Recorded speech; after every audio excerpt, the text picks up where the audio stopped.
Good morning बच्चे, कैसे हैं? आई होप कि आप सब अच्छे होंगे और मेरा लेक्चर भी देख रहे होंगे। सर आते आते चैनल का प्रमोशन शुरू कर दिए। हाँ जी, हम लोग शुरू किए हुए हैं मंजिल बैच, और आपको ये लेकर के जाएगा मेंस, एडवांस और नीट तक। चलिए, तो हम लोग पढ़ चुके थे पिछला लेक्चर में डायमेंशनल फार्मूला और डायमेंशनल इक्वेशन। आज हम उसके यूज पर ध्यान देंगे। किस पर ध्यान देंगे? उसके यूज पर ध्यान देंगे। तो उसके यूज क्या क्या से हैं, आज पहला यूज उसका पढ़ेंगे। तो पहला यूज में जाने से पहले हम लोग देख लेते हैं होमोजेनिटी प्रिंसिपल क्या है। तो दोस्तों, हम लोग फिजिक्स में बहुत सारे इक्वेशन काउंटर करते हैं, बहुत सारे इक्वेशन मिलते हैं। तो इक्वेशन मिलते हैं और इक्वेशन में बहुत सारे टर्म भी होते हैं। हाँ सर, टर्म क्या होता है? 6-7 में मैथ में आप पढ़े होंगे। टर्म कोई भी अलजेब्रिक एक्सप्रेशन में जब प्लस माइनस से सेपरेटेड होते हैं तो वो टर्म कहलाते हैं। जो पार्ट प्लस माइनस से सेपरेटेड होते हैं वो टर्म कहलाते हैं। सर पढ़ चुके हैं। तो बहुत सारे टर्म्स से बने होते हैं और ये हम लोग देखते हैं कि दोनों तरफ अगर करेक्ट होगा वो इक्वेशन, तो दोनों तरफ मतलब जैसे देख ले, as for example S is equal to u t plus half a t square. इसमें 3 टर्म हैं। हाँ, यहाँ प्लस लगा हुआ 3 टर्म है। कहता है कि सारे टर्म्स का, जो भी फिजिकल इक्वेशन में टर्म है, सारे टर्म्स का डायमेंशनल फार्मूला सेम होगा। तो आप देख भी सकते हैं, यहाँ देख लीजिए, एस का डायमेंशन फार्मूला लेंथ है। आप देखें, यू का एल बाई टी है। अरे भाई, यू मतलब कौन सी? मीटर पर सेकेंड। बताया तो थे, मीटर पर सेकेंड। तो मीटर का एल और टाइम का टी इंटू टी। हाँ जी, तो देखते हैं, ये से ये मर गया, इसका भी तो एल वाला हुआ। अलग अलग करके देख लेते हैं, जरा अलग अलग करके देख लेते हैं। हाँ जी, देख लीजिए अलग अलग करके। इसका एस का ये हुआ, एस का डायमेंशनल फार्मूला ये हुआ। अच्छा, जरा यू का देखते हैं। अब यू का देखते हैं, L by T into T. ये किसका है? यू टी का। जरा देख लीजिए, अब ये टी से टी कैंसिल हो जाएगा, डायमेंशनल फार्मूला एल ही आया। एस का भी उतना ही। अब जरा देखिए, हाफ ए टी स्क्वायर। तो हाफ ये एक्सेलरेशन है, तो एल और टी के पावर 2 इंटू इसका टी के पावर 2। इससे ये मर गया। हाफ जो है सर, पहले भी हम लोग पढ़ चुके हैं, डायमेंशन में केवल क्वालिटी देखा जाता है। जो बेसिक क्वांटिटी इन्वॉल्व है उनका क्वालिटी देखा जाता है, उसमें कांस्टेंट का कोई रोल नहीं होता है। कांस्टेंट का या फिर ट्रिग्नोमेट्रिकल रेशियो का या सेम तरह के फिजिकल क्वांटिटी का जब रेशियो लेते हैं तो उसका नहीं होता है। हाँ सर, ये सब तो पढ़ चुके हैं। तो जरा आप देखिए, इसका क्या हो गया, इसका क्या हुआ, इसका क्या डायमेंशन हो गया, इसका भी डायमेंशन एल हुआ। तो जरा देखिए, तो इसका भी डायमेंशन एल, इसका भी डायमेंशन एल और इसका भी डायमेंशन, मतलब इसका भी डायमेंशन है एल, इसका भी डायमेंशन है एल, इसका भी डायमेंशन है एल। ये चीज़ हम लोग देख लिए। तो जरा होमोजेनिटी प्रिंसिपल लिख तो लें, समझ गए हैं? मतलब what ever the terms that is appearing in a physical equation must have same dimensional formula. चलिए, ये इसका डिफिनेशन हम लोग लिख लेते हैं।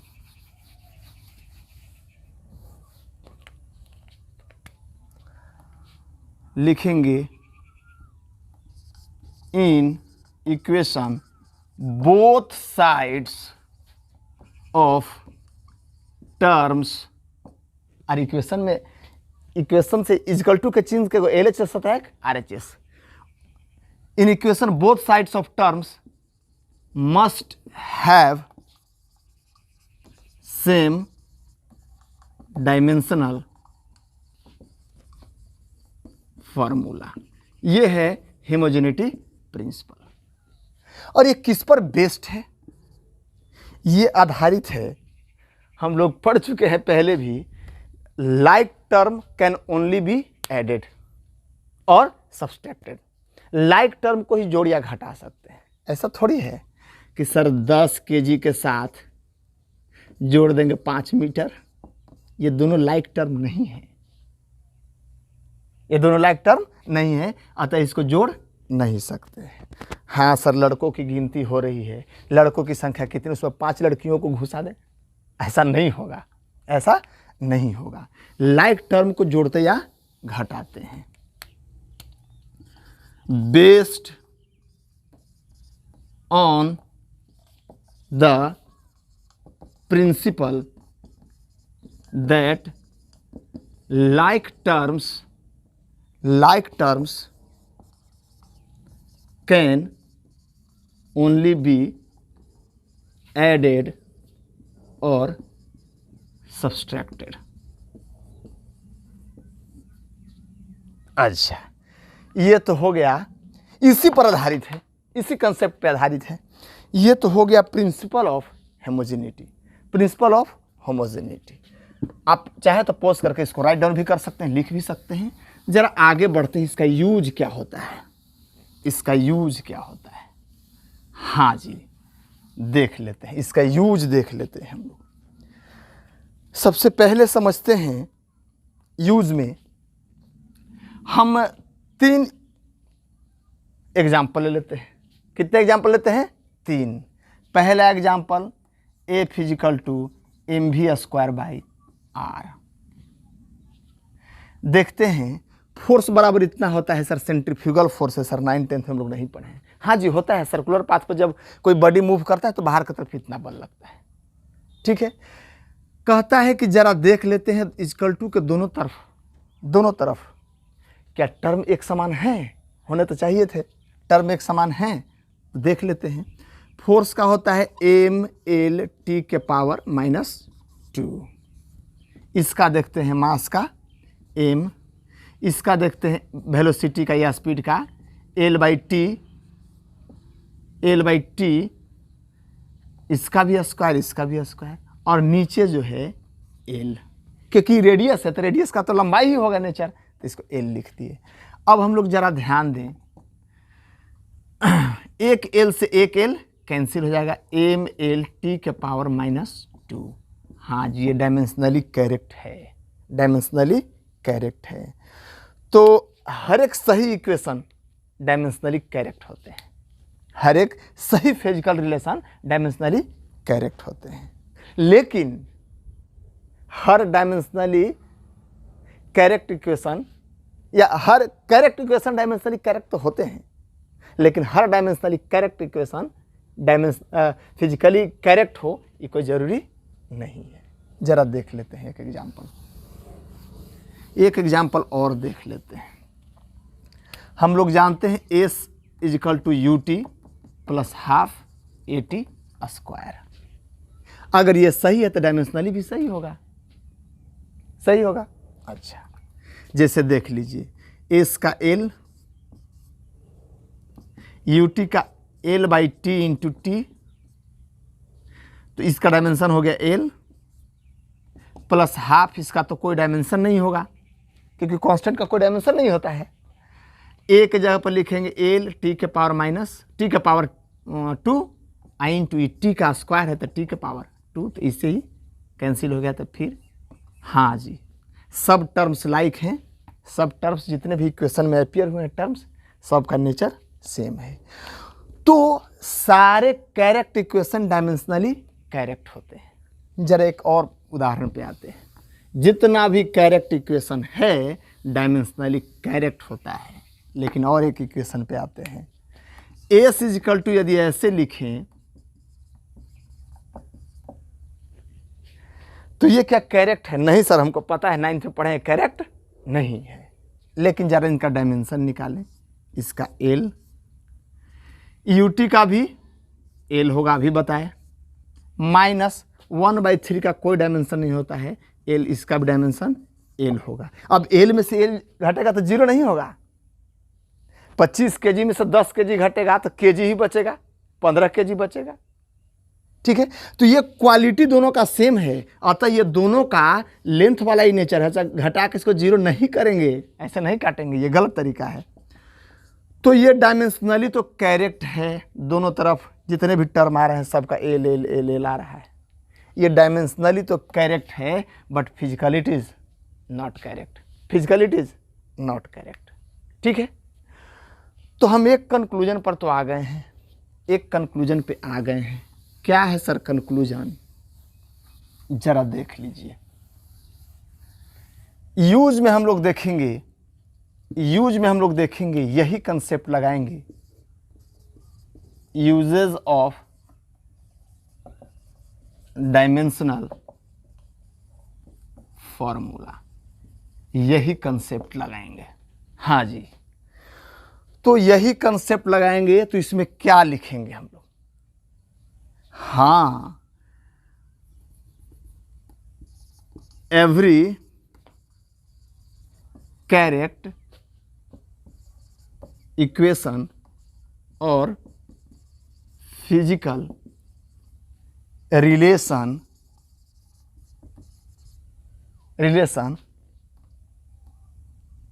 Is dimensionally correct. बट, यही ध्यान देना है, but every dimensionally correct equation और relation need not be correct. अभी हम लोग देखें s is equal to u t plus half a t square भी डायमेंशनली करेक्ट था। तो चलिए, वो तो करेक्ट था इक्वेशन ही, तो डायमेंशन भी सही आया, दोनों तरफ एल एल। लेकिन S is equal to u t minus half 1/3 a t square dimensionally तो करेक्ट था, लेकिन फिजिकली रिलेशन करेक्ट नहीं था।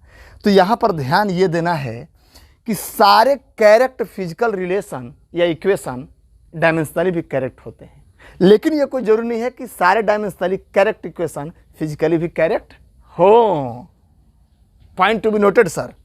चलिए, ये चीज़ हम लोग लिख लिए हैं और समझ भी लिए हैं। आगे हम लोग बढ़ते हैं, आगे हम लोग बढ़ते हैं एक न्यूमेरिकल की तरफ, और अच्छा न्यूमेरिकल देते हैं ताकि आगे आपको दिक्कत ना हो, और धीरे धीरे धीरे धीरे ग्रेजुअली हम लोग न्यूमेरिकल का स्टैंडर्ड बढ़ाते जाएंगे। हाँ जी, तो और इसी कंसेप्ट पर ये बनता जाएगा, और मंजिल बैच में मंजिल तक पहुंच जाना है।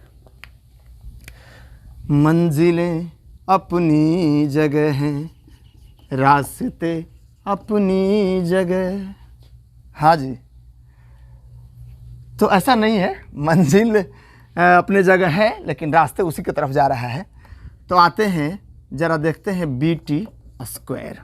बी टी स्क्वायर इसको कैसे बनाएं? Find dimension of A and B where T is time. हाँ जी, जहाँ पर टी क्या है? टाइम है। चलिए, अब एकदम आसान न्यूमेरिकल आपको मिलते जाएंगे, लेवल बढ़ाते जाओगे। कोई ज़रूरी नहीं है कि आप इसे अगर सोल्व कर देते हैं तो इसी पर बेस्ड सारे प्रॉब्लम आपको सोल्व होते जाएंगे। थोड़ा सा मेहनत करने की ज़रूरत है, थोड़ा सा मेहनत करने की ज़रूरत है। तो देख लेते हैं, ये एक्सेलरेशन को हम लोग कैपिटल ए से लिख देते हैं, या चलिए ऐसा करते हैं, इसी को स्मॉल ए से लिखते हैं, इसको कैपिटल ए कर देते हैं, और इसको कैपिटल बी, और ए और बी का डायमेंशन पता करना है। जरा देख लीजिए, इतना माइनस ए बाई टी लिख सकते हैं, और minus B T square is equal to 0 लिख सकते हैं। अब जरा देखिए, तो एक्सेलरेशन का जो है डायमेंशनल फार्मूला एक्सेलरेशन का, वही तो इस टर्म का भी होगा और वही तो इस टर्म का भी होगा dimensional formula. Only like term can be added और सब्सट्रैक्टेड। हाँ सर, बेसिक कंसेप्ट तो याद है, बेसिक कंसेप्ट याद। देख लीजिए इसका होता है एल टी के पावर -2, इसका डायमेंशन होगा। ऐसे लिख लीजिए, dimension of A is equal to dimension of A by T. जरा देखिए डायमेंशन ऑफ ए कितना है, एल टी के पावर -2, ये डायमेंशन है। और dimension of A by T, तो ए का तो पता है और ये नहीं पता है, और टी का तो टाइम हम लोग जानते हैं क्योंकि टी इजिकल टू टाइम दिया हुआ है। अब इनको लेकर के जरा ऊपर आइए, एल टी के पावर -2 इंटू टी, ये हो जाएगा डायमेंशन ऑफ ए, पूरा नहीं लिख रहे हैं, डायमेंशन ऑफ ए। तो जरा देखिए एगो टी से एगो टी मर गया, एल टी के पावर -1, ये है डायमेंशन ऑफ ए, ये है डायमेंशन ऑफ ए। हाँ जी, चलिए यहाँ तक हम लोग आ गए। ये है dimension of A, L T के पावर -1। अब जरा आगे हम लोग देख ले, तो जो इसका डायमेंशन होगा वही इसका डायमेंशन होगा, या फिर कहें कि जो इसका डायमेंशन होगा वही इसका डायमेंशन होगा, क्योंकि तीनों का डायमेंशन बराबर होना चाहिए। चलिए देख लेते हैं, dimension of A is equal to dimension of B T square. तो डायमेंशन ऑफ ए कितना है, एल टी के पावर -2। अच्छा, dimension of B T square, तो बी का तो नहीं पता है, टी के पावर 2 आ गया। जब ये इधर आएगा तो एल टी के पावर -2 अब बटे टी के पावर 2, डायमेंशन ऑफ बी हो जाएगा। तो डायमेंशन ऑफ बी जो है ये हो गया। अब इधर जाएगा, dimension of B is equal to L T के पावर -4, एल टी के पावर -4। ठीक है, आया समझ, आ गया। चलिए अब चाहे तो पोज करके फिर से इसको समझ सकते हैं,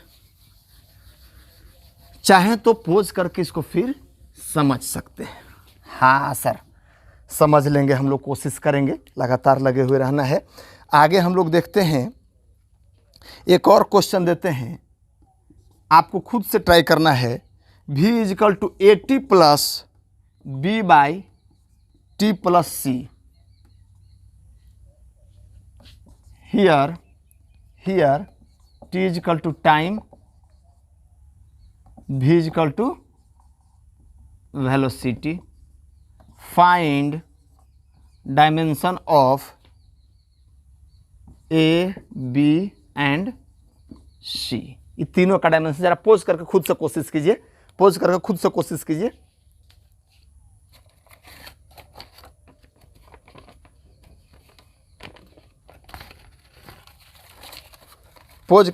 कोशिश करें। चलिए अब हम लोग जरा देख लेते हैं, इसको मिटा दें। जरा देखिए, इसको लिख सकते हैं v is equal to v minus AT minus B by T plus C is equal to 0। अब सब का डायमेंशन, यहाँ मैग्नीट्यूड की बात हो रही है तो 0 के बराबर तो होगा क्योंकि सब का डायमेंशन सेम है। तो चलिए इसको देख लेते हैं हम लोग, बहुत ही आसान तरीका, आसानी से इसको बनाएंगे। तो जरा देख लीजिए, इन दोनों टर्म का डायमेंशन फार्मूला सेम होना चाहिए। तो वेलोसिटी का लिखे dimension of v is equal to dimension of AT, आराम से बनेगा एल टी के पावर -1। अरे भाई दूरी बटे समय, वेलोसिटी का डिस्प्लेसमेंट बाई टाइम, सॉरी। तो इसको लिख सकते हैं t के पावर 1 है तो ऊपर जाएगा तो -1, इसको लिख सकते हैं एल टी के पावर -1। अच्छा, डायमेंशन ऑफ AT, ए का तो नहीं पता है, टी का तो पता है। अब ये टी नीचे आ जाएगा, एल टी नीचे आएगा ऊपर जाएगा तो टी के पावर -2, ये हो गया डायमेंशन ऑफ ए का डायमेंशन हो गया। ठीक है, इसको ऐसे लिख सकते हैं। सिमिलरली सेकेंड टर्म का आराम से निकाल सकते हैं, यहाँ थोड़ा सा ध्यान देने की ज़रूरत है इस पे। ये है dimension of v is equal to dimension of b by t plus c, दोनों का डायमेंशन। डायमेंशन ऑफ भी हम लोग लिख देते हैं एल टी के पावर -1, ये डायमेंशन ऑफ भी हो गया। जरा देखिए इसका dimension, dimension of B t plus c. अब इन दोनों का डायमेंशन सेम होगा, इन दोनों का डायमेंशन सेम होगा, क्योंकि सेम डायमेंशन वाले को ही हम लोग जोड़ते या घटाते हैं अगर इक्वेशन डायमेंशनली, अगर इक्वेशन करेक्ट है तो डायमेंशनली भी करेक्ट होगा। तो यहाँ पर देखेंगे t का डायमेंशन तो t होगा और c का भी डायमेंशन t ही होगा, तब भी आखिर दोनों को जोड़ा गया है। और जब t और t है तो दोनों का नेचर भी t वाला ही होगा, इसको हम मिटा करके कर देते हैं t। अब ये t इधर आएगा, t इधर आएगा तो क्या हो जाएगा, हाँ t -1 into t is equal to dimension of b, तो t से t मर जाएगा, dimension of b is equal to l। हाँ सर, ये बन गया। अच्छा जरा इसको उड़ाओ, जरा इसको उड़ाओ, इस इक्वेशन को जरा उड़ाइए। इस तरह से एक इक्वेशन है, इस तरह से एक इक्वेशन है कि a is equal to AT plus BT square. जल्दी बनाएं इसको सोल्व करके बताएं। Find A and B if A is acceleration. निकालिए जल्दी निकाल के बताएं हमको, जल्दी निकाल करके बताएंगे बच्चे।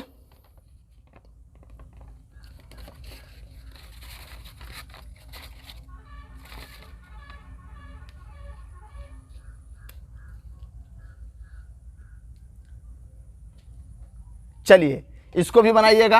a is equal to AT plus BT square अब plus CT by D plus T square, ये पहला और ये दूसरा। लेकिन यहां पर हो जाएगा A B C एंड, हाँ find A B C and D। चलिए ये फर्स्ट और सेकंड, ये फर्स्ट और ये सेकंड, जल्दी से सोल्व करें, जल्दी से सोल्व करें। हाँ सर सोल्व कर लेते हैं। चलिए यदि आप बना लिए हैं बहुत अच्छा, नहीं बना है पॉज करके बना सकते हैं, बहुत बढ़िया। चलिए कैसे इसको बनाएं।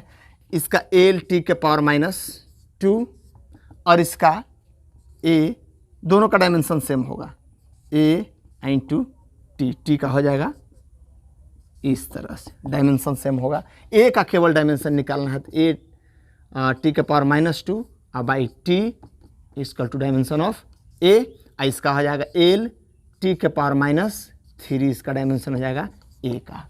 यहाँ बच्चों ध्यान देना है, ये T स्क्वायर है तो ये भी T स्क्वायर होगा, क्योंकि डायमेंशनली अगर करेक्ट है। जरा देख लीजिए, इसको छोड़ देते हैं, यहाँ तक आप कर लोगे।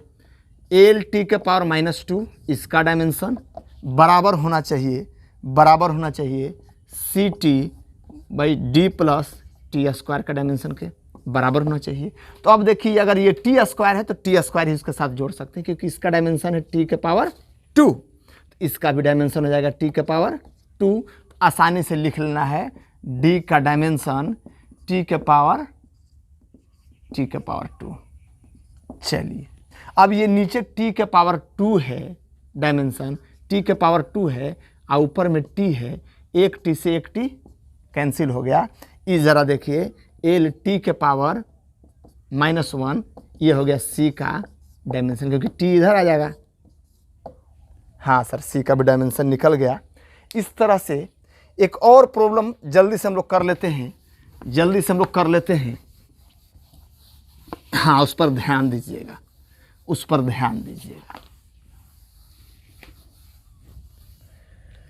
जरा देख लीजिए। क्वेश्चन कुछ इस तरह से है, P is equal to P0 E के पावर -αT स्क्वायर। अब कहता है अल्फा का डायमेंशन अल्फा का डायमेंशन निकालिए, अल्फा का डायमेंशन निकालिए। अच्छा देख लेते हैं अल्फा का क्या डायमेंशन होगा, जरा समझिए इसको, जरा समझिए इसको। Here P and P not are pressure, P और P नॉट प्रेशर है यार, इसका डायमेंशन तो यही ना मिल गया, अब इसका कोई डायमेंशन ही नहीं होगा।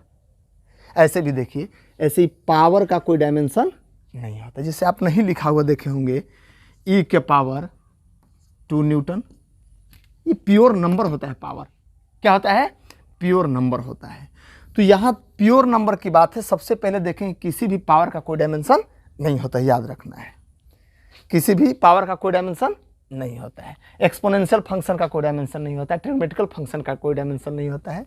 तो यहाँ पर देख लेते हैं इसका कोई डायमेंशन नहीं होगा, मतलब इसका हो जाएगा m भी 0, l भी 0 और t भी 0।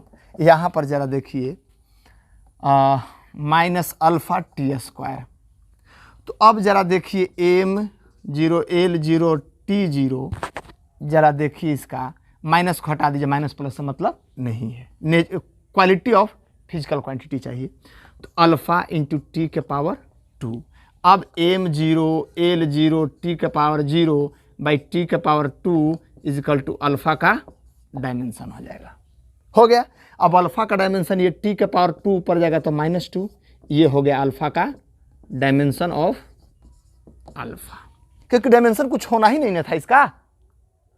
और ई भी एक प्योर नंबर है, हम लोग जानते हैं ई एक प्योर नंबर, इसका भी कोई डायमेंशन नहीं होगा। तो आज के लिए बस इतना ही, और कल मतलब अगले टॉपिक में मैं आपको एक और यूज लेकर आऊँगा और न्यूमेरिकल प्रॉब्लम ही दूंगा, और धीरे धीरे डीपीपी भी हम लोग शुरू करेंगे। That's all, thank you.